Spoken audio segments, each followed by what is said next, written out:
அனைவருக்கும் வணக்கம். ஓம் பூச்சியாய ராகவேந்திராய சத்திய தர்ம ரதாய சபஜத்தாம் கல்பவிருஷாய நமதாம் காமதேனுவே. ஸ்ரீ ராகவேந்தருடைய பொற்பாதம் தொட்டு வணங்கி குரு வாழ்க குருவே துணை யோக ரகசியம் நிகழ்ச்சியில் உங்களை சந்திப்பதில் மிக்க மகிழ்ச்சி. எல்லாருமே நல்லா இருப்போம்.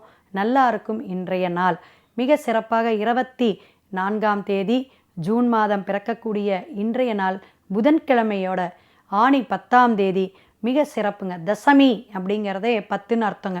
அதனால் தமிழுக்கு 10 தசமி திதியும் வரனால ரொம்ப உங்களுடைய வெற்றி பாதையை நம்ம எப்படியெல்லாம் இந்த குரு பெயர்ச்சி நமக்கு நல்லது கொடுக்குங்கிறத ஒவ்வொரு நாளும் அது மாற்றத்தை கொடுத்துக்கிட்டே தான் இருக்கும்.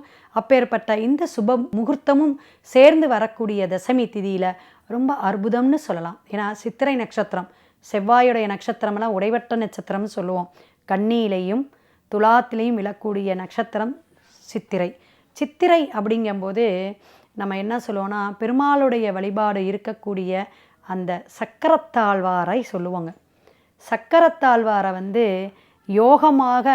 யோக நரசிம்மராக வழிபாடு எடுக்கக்கூடிய அமைப்பில் தான் சக்கரத்தாழ்வார் இருப்பார். இந்த சுதர்சன சக்கரம் அப்படிங்கிறதும் சிறப்புன்னு எல்லாருக்குமே தெரியும். சுதர்சன ஹோமம் செய்வது அதைவிட சிறப்புங்க. இப்போ லக்ஷ்மி நரசிம்ம பெருமாள் கோயிலெல்லாம் பார்த்திங்கன்னா, ஒரு சில முக்கியமான கோயில்கள் எல்லாம் பார்த்திங்கன்னா அந்த அபிஷேக ஆராதனையெல்லாம் கரெக்டாக செய்யக்கூடிய ஸ்தலத்தில் சுதர்சன ஹோமம் சுவாதி நட்சத்திரத்தை அன்னைக்கு பண்ணுவாங்க. சித்திரை நட்சத்திரம் அன்னைக்கு பண்ணுறது நல்லது தான். ஏன்னா துலாமில் போயிட்டு சித்திரை நட்சத்திரம் இருக்குது. ஸோ இந்த 2 நட்சத்திரத்துலேயுமே சுதர்சன ஹோமம் செய்யலாம். அல்லது பொதுவாக சுக்கிரனுடைய தசா நடக்கும் பொழுதோ சுக்கிரனுடைய புத்தி நடக்கும்போதோ, இந்த சுக்கிர தசை எனக்கு யோகமே கிடைக்கலங்க சொல்கிறாங்க. சுக்கிர தசை கொட்டி கொடுக்கும், கோடீஸ்வர யோகங்கிற ஒன்றுமே இல்லைங்க. அப்படிங்கிறவங்களாம் சுதர்சன யாகம் ஹோமம் செஞ்சுக்கலாம்.